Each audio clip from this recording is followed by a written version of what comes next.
Welcome to the Business Credit and Financing Show. Each week, we talk about the growth strategies that matter most to entrepreneurs. Listen in as we discuss the secrets to getting credit and money to start and grow your business. And enjoy as we talk with seasoned business owners, coaches, and industry leaders on a variety of topics from advertising and marketing to the nuts and bolts of running a highly successful business. And now, to introduce the host of our show, financial expert and award-winning author, Ty Crandall. Hello, everybody, and welcome to the show today. So today we're going to be diving in and we're going to be talking about real estate. Most importantly, we're going to be talking about investing in real estate and how you can make a lot of money in doing so, whether you're just getting started in this area or whether you're in the area now and want advice from a foremost expert that can help you do better in a space you already are. Either way, we're going to dive in and cover a lot of topics that are going to help you today. So with us today is Matt Theriault. Now, Matt's a Marine Corps Desert Storm veteran who enjoyed 15 successful years in the music business as a record producer and label owner. When the digital download killed the record store, he found virtually everything that he built became obsolete in a matter of months. The demise of his music business was swift and unforgiving to the point that Matt was forced to start life personally and professionally from square one at the age of 34. And the transition from a seven-figure to a $7 an hour bagging groceries was a humiliating one to say at the least. And when the most likely of mentors, the grocery store manager, shared with Matt the wisdom, real estate's the final frontier where the average person has legitimate shot at creating wealth, he embraced it, ran with it, and has never looked back. So Matt now is an accomplished real estate investor, mentor, and has built a cash flowing real estate portfolio of 100 plus units in over the last 10 years alone. Is enjoying his financial independence, continues to build his portfolio, and has discovered a new passion for creating systems, which we're going to talk about today, and showing others how to replicate his results, which again we're going to be talking about today. So you'll find that his approach to real estate investing is conservative, simple, to the point, and efficient. Matt, thanks so much for coming in with us today. You bet, Ty. Thanks for having me. Yeah, man, I'm excited you could be here. So it's interesting. I kind of love your story and don't love your story. I'm sorry that it happened to you. But we see it happening so much, right? We see these industries like Kodak and Toys R Us struggling now. These people that have been pillars, what we remember since kids, that all of a sudden these shifts really create an environment where all of a sudden they're basically wiped out or obsolete overnight. So I think what you went through is real telling to what a lot of changes are happening right now in our society. Yeah, I mean, it happened. It was kind of just like, I don't know if it was one of the first ones, but it was certainly the first one that I recognized, I guess, because it was personal, but how things can change so quickly. I've got a friend that's actually an investor in one of our projects, and he has a patent on this little piece of something that connects wood flooring in houses. And some new technology just came out, and he's got like 4 warehouses around the world where he manufactures this wood, this little piece, and now it's no longer needed. Like nobody wants it. And, you know, just him with that small little thing, it can, things can change quickly. Yeah. And, you know, like we talked about, some of the biggest companies out there fall victim to the same thing. So it doesn't matter how small or big you are, how smart you are, how much money you have behind you. It's just things rapidly advance so much that sometimes it's even impossible to even recognize what's going on, which means, you know, with what you do with real estate investing, even if it's a secondary thing you're doing, it's cool to have that backup in case what you're primarily doing just doesn't work out. That's right. That's right. And one thing I like about real estate is that I don't think technology is going to remove the need for shelter. Right. Yeah. I think we're pretty good to go there, at least for a while. Certainly, I think well within our lifetimes, we'll be pretty safe with that bet. So that is, it made sense to me. Real estate made sense to me for so many different reasons, and one of them is just that. It's a hedge against technology, you know, changing industries and changing the consumer demand. It's very true. You know, I owned, the first company I owned was a mortgage company at the height of the mortgage industry, and I was there through the crash. So I know what it's like for, at no fault of your own, to all of a sudden your revenue's cut by 90%. And you know, it was a hard time because I didn't know what to do. And that's why I love this idea, like you said, of real estate. It hedges your bets, because whether it's your primary or even if it's a secondary, if your primary fails, well, then you put more effort into what maybe is your secondary. But to have something else you're doing on the side that you can at least absorb you when something happens, to at least get your grounds back and kind of figure out what to do next, it just makes a ton of sense.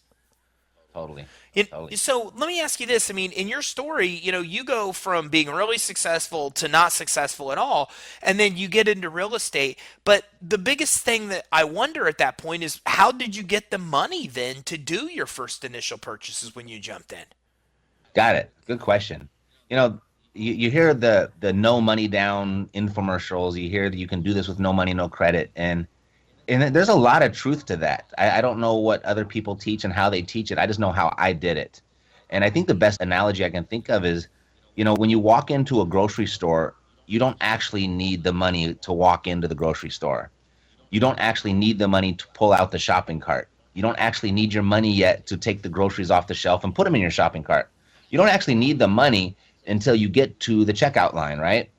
And real estate is a lot like that. And if I were to go into that grocery store, change that dynamic a little bit to where I was pulling it off the shelf at a better deal than the people at the grocery checkout stand were waiting for, then I essentially don't need any money at all ever. And I can take that box of cereal that I got for the price tag is $3. I could walk to the checkout line and sell it to the person waiting for $5.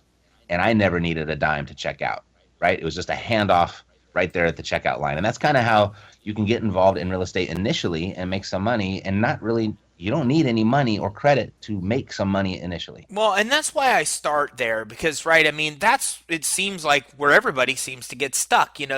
What do you find are some of the best proven strategies out there for people that are looking to invest but don't have a lot, if much of any money to really invest or to be able to do so?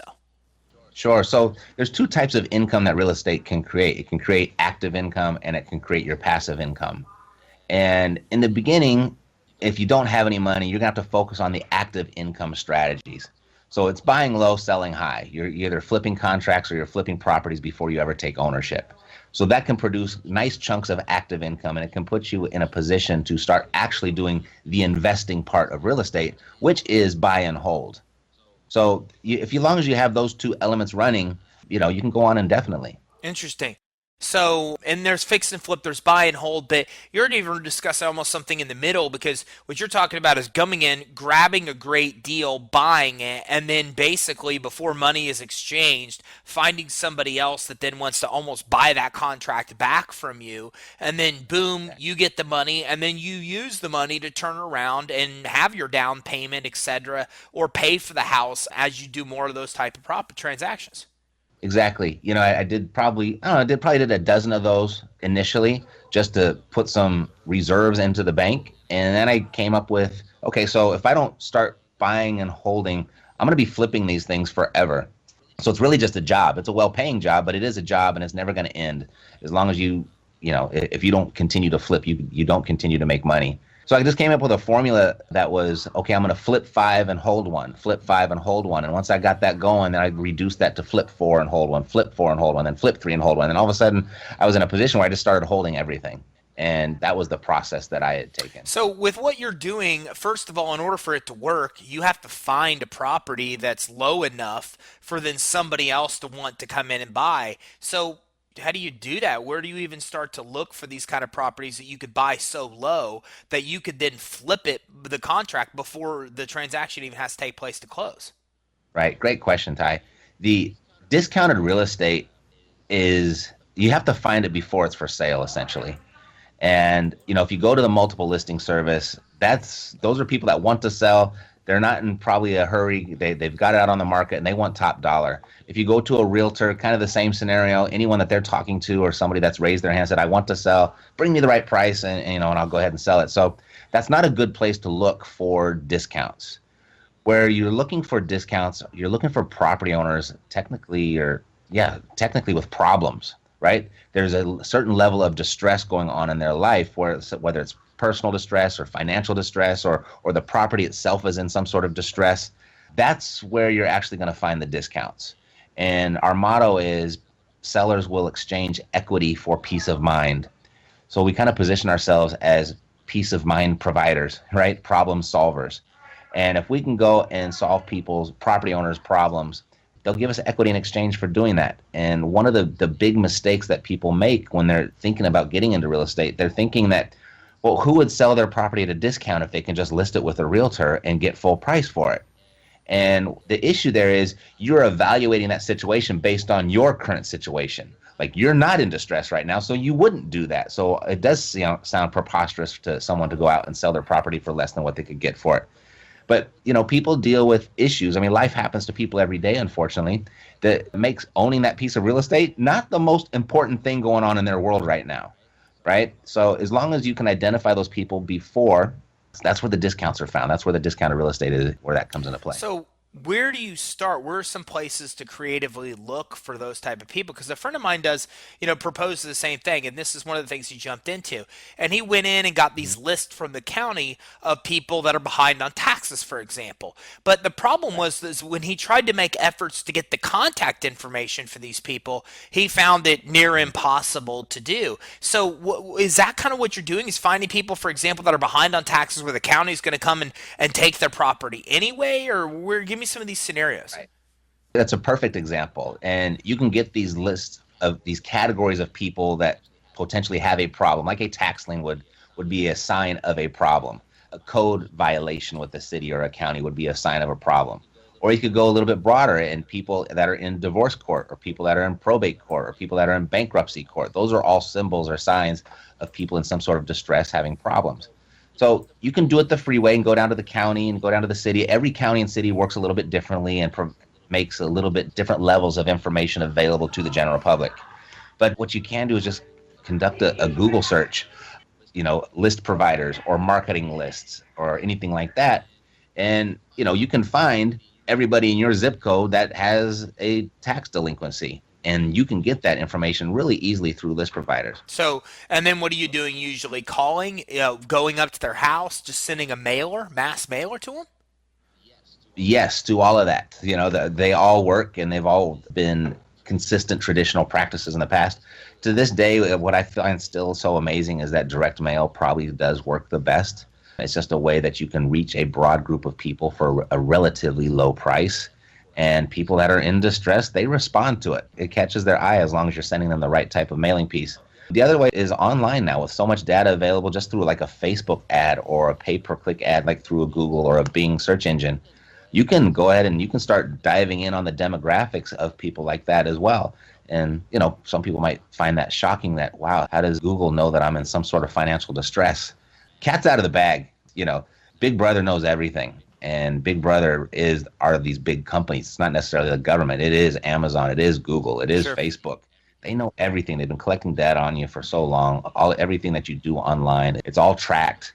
They know who you are. Okay, so that you can identify people in that way as well. Well, and not only that, Facebook and Google let you upload lists, to be able to market those as well. So if you combine those strategies and get the tax list you're describing and even do it that way. But you're right. The people that are in distress are clearly searching, using search terms that, they're looking for help. So that might even be one of the best ways, which I think is brilliant. I've never even heard of that kind of strategy before. So it really comes down to finding somebody before they sell that's in a problem, using any number of different things, indicators that they're searching on Google, things they're clicking on Facebook where they're compiling lists you can market to, or just these other lists that show they're behind on taxes, the IRS is coming after them, the county's coming after them, and then using those and going just down the guerrilla tactics of calling, emailing, if you can get the email, reaching out to them, walking up to their door, etc., to be able to find the right deals. Yeah, we have a strategy we use, a system we use here in the office is we'll pull a list for that. And we'll try to stack some of those factors on people to kind of increase the potential distress of that person. So we might look for an absentee owner that does have a tax delinquent notice and also might have a weed abatement or a code violation. So we kind of put like 3 factors on top and get this list of like, wow, this person's probably really in trouble.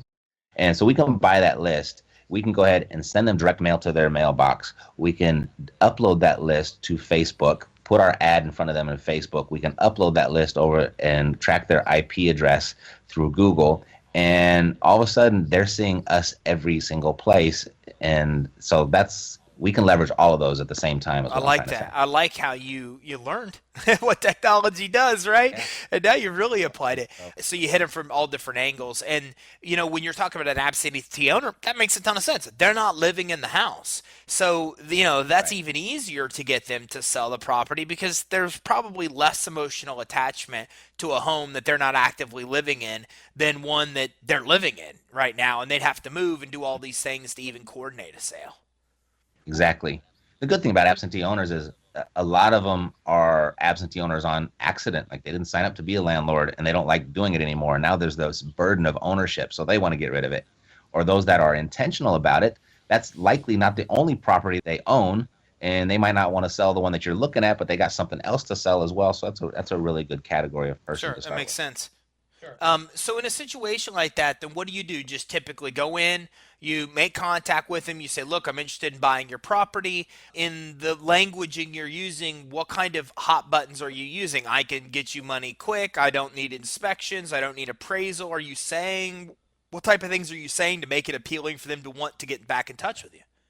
Yes, we're saying all of that, but really, when you start buying property at a discount, you realize that the foundation of every deal lies within the seller's actual motivation to sell, right? It's so we do present our solutions and all the benefits of working with us because it is fast, it is easy. We can exercise discretion, we can keep everything private, we can preserve your dignity, we can, create certainty that it's actually going to get done, and this problem will be behind you eventually. So all of those are yes, all to all of that. But it's also along the lines of, can you tell me about your situation? Why are you selling? And one of our favorite questions is, why don't you call a realtor? You could get top dollar for this. And just by asking that question, all of a sudden they'll tell you every reason why they are not going to call a realtor.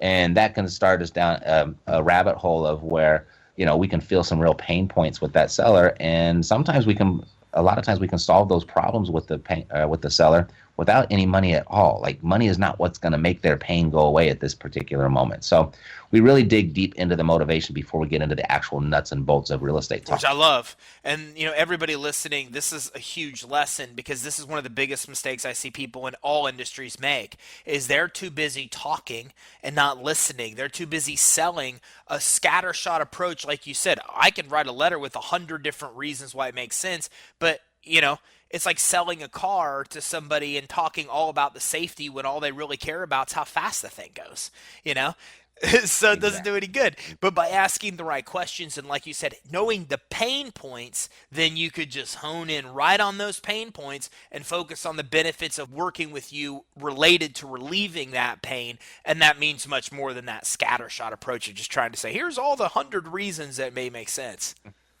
Exactly. Yeah, that's business Yeah. in general, right? So, that makes sense. So then you're reaching out, you're saying, "Hey, look, get in touch." You get in touch with them. You're finding their pain. You're then saying, "Look, well, here's the solutions we can provide." But in the beginning stages, you don't have the money. So, are you telling? You're obviously not telling them that. What are you doing? Just asking for a 30 or 60 days close, and then during that time, then that gives you enough time to go find somebody else to buy that initial contract. Yes. So we're very straightforward with sellers. There's no smoke and mirrors. We'll typically go along the lines of, great, that once the contract has been signed, now that we have control, we have certain equitable rights. We'll let them know, okay, I want to conduct my due diligence, which we all have the right to do. We'll perform our inspections, and I'll look at the market conditions and see if this is going to be a good fit for my portfolio. And if it's not, no worries. I've got a network of people that it probably will fit for. Either way, I want to make sure that you get your money on the date that was Right. promised. Okay. So that's how we kind of set those expectations up front. Which makes sense because And instead of just saying, "Look, I'm going to take your contract and sell it to somebody else," you're saying, "Look, I got a bunch of options, and a bunch of options allows me to get you the end result you want. And it doesn't really matter how we get there. I'm going to get you the end result. The good thing of working with me is I have all these options to make sure you can get the end result you want." So, Exactly. They're gonna so give when us you're a doing promise. and let's say you're going to do a buy and hold, because in the beginning, like you said, you don't have a bunch of cash, so that's hard to do. Well, then in that case, what are you doing? Are you getting a mortgage in that case to be able to hold it? Sure, it can go in a bunch of different ways. A bank's financing other people's money is typically the answer, but a bank is really only one example of other people's money. A lot of times, I think more than half of my portfolio is being financed by the sellers themselves. So they're taking back a note. That's a way to access money. when you start purchasing property at a discount and you get the right price and terms that you negotiate, that might be a 50% return, cash on cash return for me annually, right? So if I said, hey, Ty, would you be open to a 10% return on your money? And like in today's environment, who would say, well, no, duh, of course I would be, right? So I could just paint a scenario where, well, why don't you come in and you provide the down payment on this property? I'll get you 10% return on that, and it's secured by real estate. So you can see how we bought the discount. So you're probably more protected here than you are anywhere else, and you're probably getting 10 times the return you're getting in your savings account. So you don't have to have that conversation too many times to all of a sudden open up a whole world of private money, and to where you're actually doing people a favor, your friends, your family, your network. They're like, their money, they got 50 grand sitting in a bank account somewhere. It's getting maybe 1% or 0.5%, or it's in the stock market. The stock market's been doing really well lately. But even like a mutual fund, you're getting 5, 6, 7%, but it's still stock market. It's still, you have no control over it. It still could crash tomorrow, right? With real estate, it's very controllable, and it's never going to be worth zero, which is a big point. And then once you start playing in that world, you start to really see why, so this is why banks loan money on real estate, but they don't actually buy the real estate, because they're in a very safe and secure position. And once you can have that mindset shift, general population can have that mindset shift, a lot of people raise their hand and say, hey, I want to help. I want to be a part of this. I want to do what you're doing. Makes sense. So you have the sellers hold the note. Somebody comes in, they're in trouble, for example. You say, hey, look, you hold the note. I'll pay you a month, and then I'll pay off all the problems that you're having, the tax liens, etc. So you fix the pain of them having the problem of the liens, etc. And then they're getting a return on the money consistently. And then what do you do in those situations? You typically just rent out that property? Yes, it's almost always a rental. I mean, I'm an income investor. Fixing and flipping or flipping the contracts, that's not my preference. I still do it. If that property doesn't fit in my little box of what I want to hold, I'll go ahead and flip it, because I can still make profit off of it. But yeah, my intent is to hold forever and have somebody live in that property and rent that space from me. So in a situation where the seller's giving you a note, but the seller owes money on the mortgage, who are you paying? Are you paying the mortgage? Because you wouldn't want to pay the seller and then them not pay the actual note to the lender they have a lien on. Right. So as an investor, you purchase property in one of two ways. Either it's going to be my price in the seller's terms, or it's going to be the seller's price in my terms. And as long as you can control one of those, you can always create a deal for yourself. That's the mindset that we go in with. And when you walk in and they've got a situation where they also have a mortgage on the property and they might not be able to finance the whole thing back for you, then that's just an additional term to the agreement. And, we can just take over payments is one way that we can just make that go away. I'll just take over the payments on this, and you can go about your business. And when I sell the property or I refinance it, we'll cash it out, and you'll be free and clear. Do you eventually do that? Do you eventually, do you look on those properties? Because I would think that's a liability. Having a property that you've got a note with the seller, but yet they still physically own the property on paper with the lender or have a lien on it, for example. I would think those would be situations on the shorter term you'd probably want to get out of. Is that right? At some point, are you looking to sell that one more quickly than one that you don't have a seller doing financing? Or are you looking to at some point refinance out of that to take the seller out of the picture? Right. So there's kind of two parts to your question right there. One is you saying it's a liability is you passing the judgment on that deal because of your current situation right now. You're not in the seller's situation, right?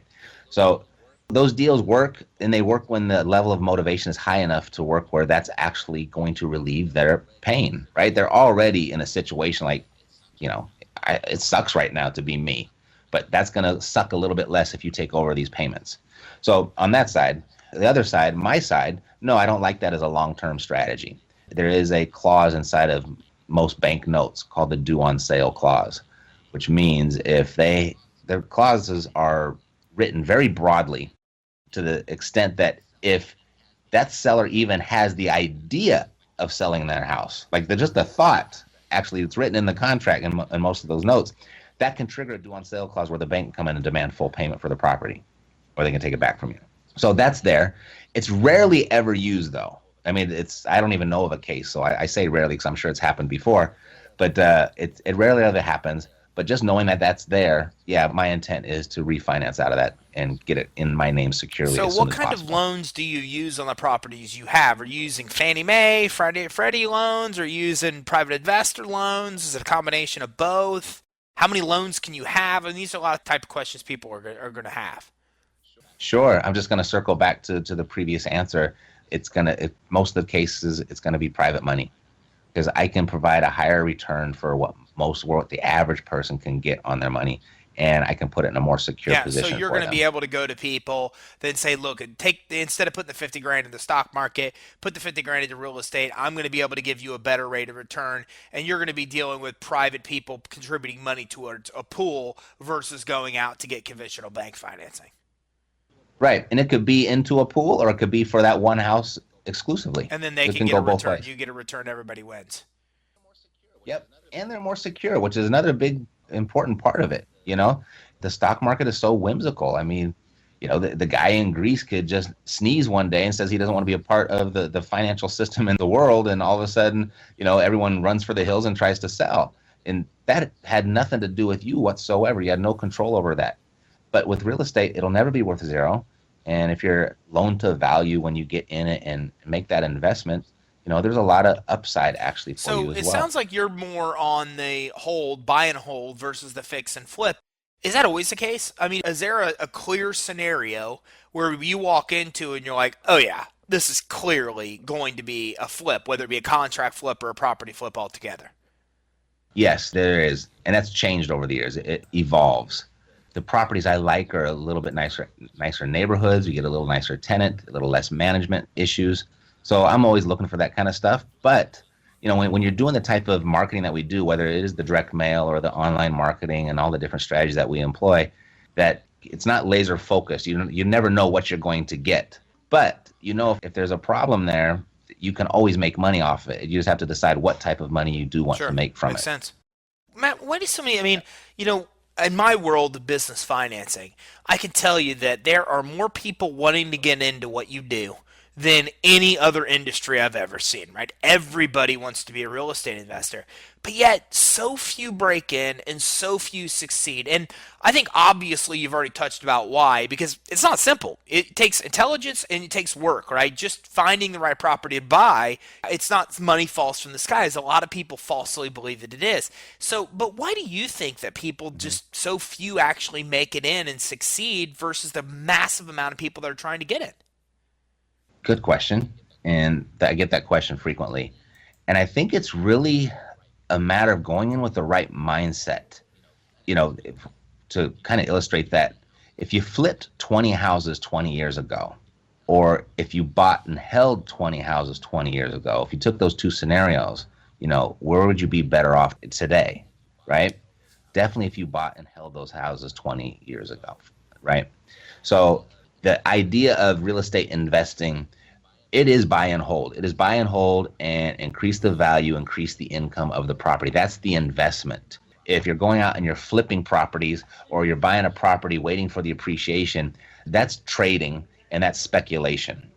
So I think the people that really lose or take that, they go over and they do the speculation on what's the good market, where's it going to appreciate, where's the next Silicon Valley, where's the next population boom, or I'm going to buy this property and I'm going to flip it and make a profit, and that's cool. But gosh, I did one this month. What if I did two this month? And then now, well, I did two this month. What if I did five this month? And all of a sudden, you have a 2007, 2008, you're in the mortgage industry, and all of a sudden your open files was decreased by 90%, and you're stuck holding all of this inventory. And that's where people get stuck. And that's where people, they go lick their wounds. And a lot of people walk away with the lesson that, wow, I'll never do that again because that really hurt and sucked. And, so I think it is work, right? Yes, again, another reason why people don't do it is like, it looks easy. It has produced more millionaires and wealth and billionaires than any other industry or any other investment vehicle.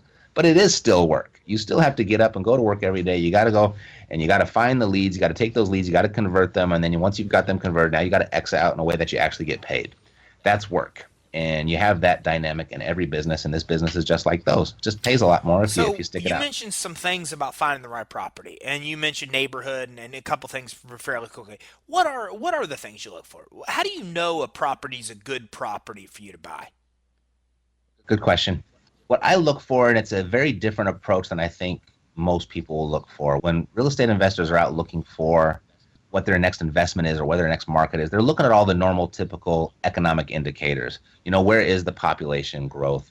Where are the businesses? Where are the jobs? How many Fortune 500 companies do you have within, a 30-mile radius? What is the government doing? Like all those things, they're all important and they should all be analyzed. But what I have found over I've been doing this for, I don't know, 11 years or 12 years. So not a long time, but long enough to where I've got a bunch of experience under my belt. What I have found was it actually trumps all of those economic indicators is having good property management in place. I think good property management, good relationships with your team on the ground, I think that can make a mediocre market a really great market. And a bad management team can make the best market a really shitty market. Excuse my language, but it can really crush everything. So I look for the relationships first. I do as much due diligence now on my teams as I do on the properties themselves.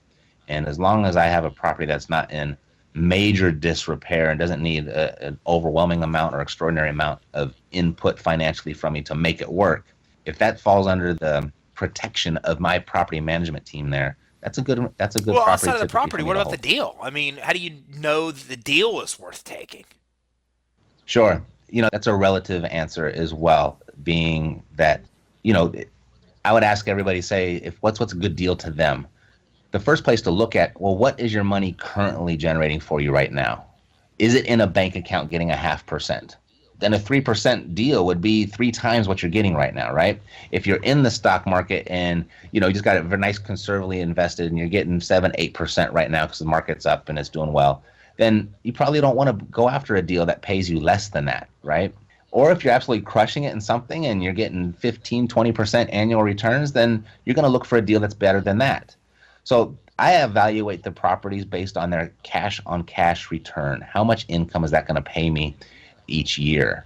And the reason I focus on that number is that I'm really concerned about living life to the fullest right now. So I'm constantly increasing my passive income, my residual monthly income. Because as long as that money is continuing to come in, then, I get up and the pressures and stresses of work and the proverbial rat race don't weigh so heavy on me. So that's my investment goal. Someone else might be thinking, we have a turnkey operation where we do some investing for busy professionals. And, we have a huge concentration of people from the medical industry that are our clients.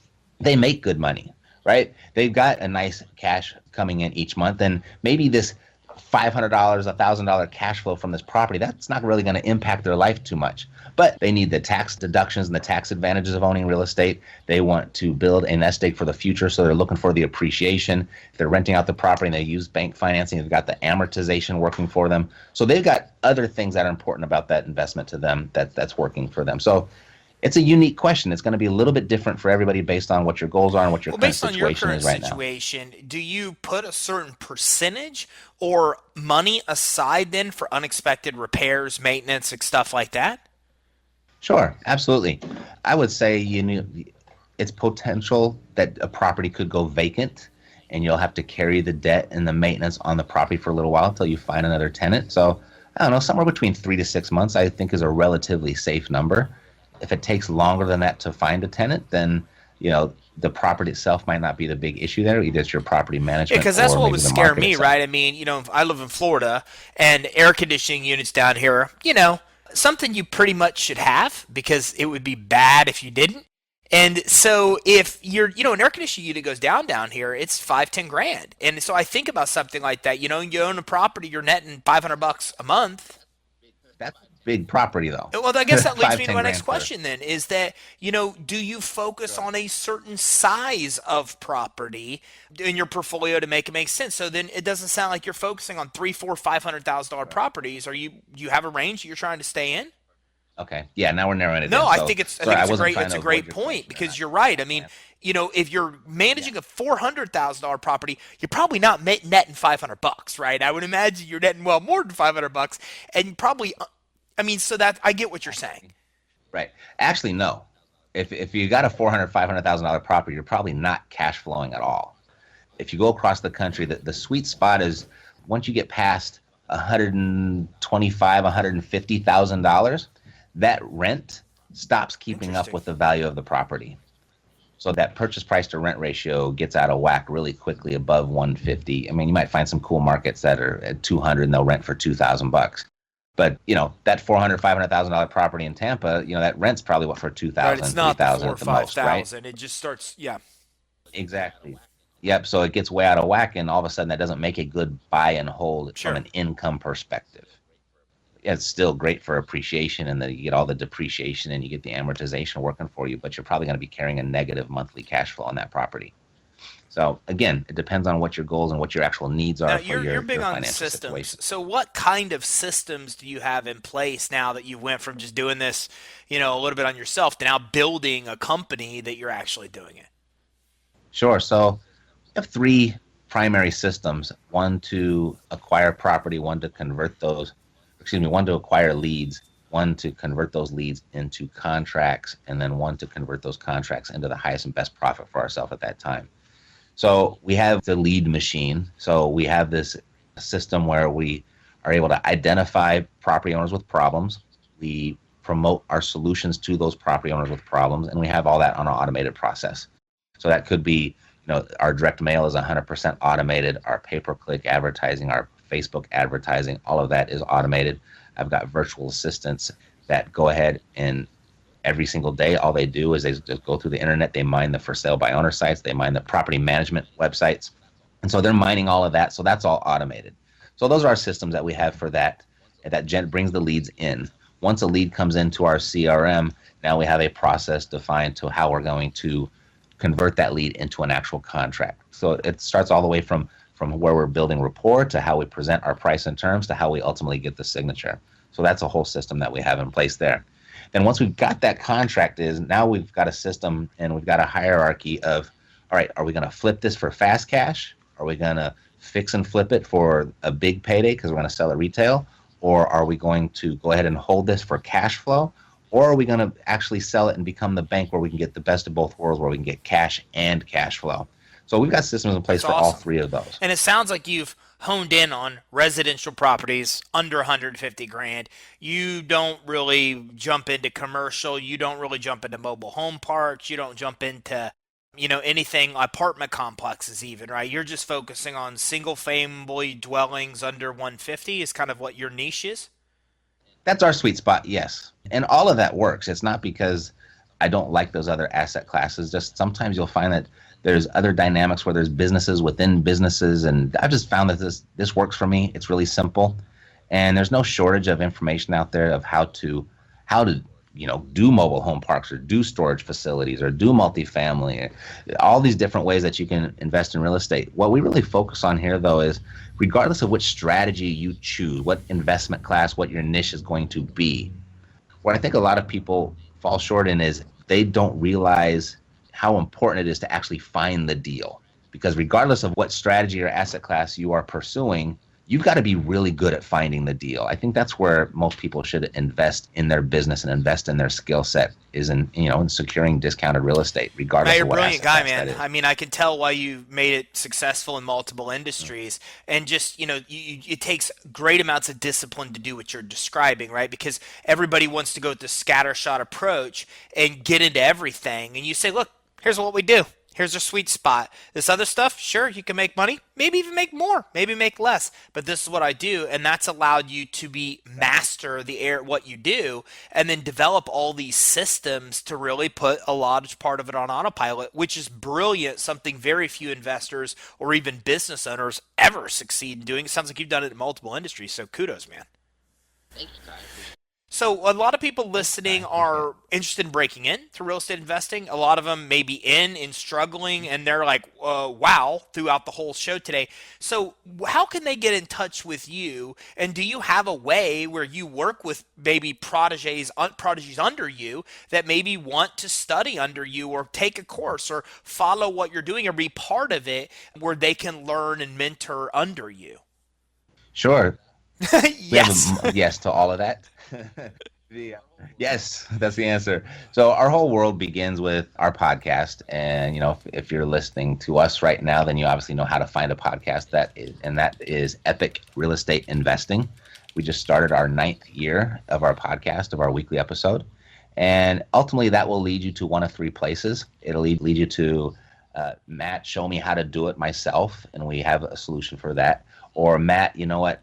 I'm too busy. I've got some cash. I need to get it to work, though.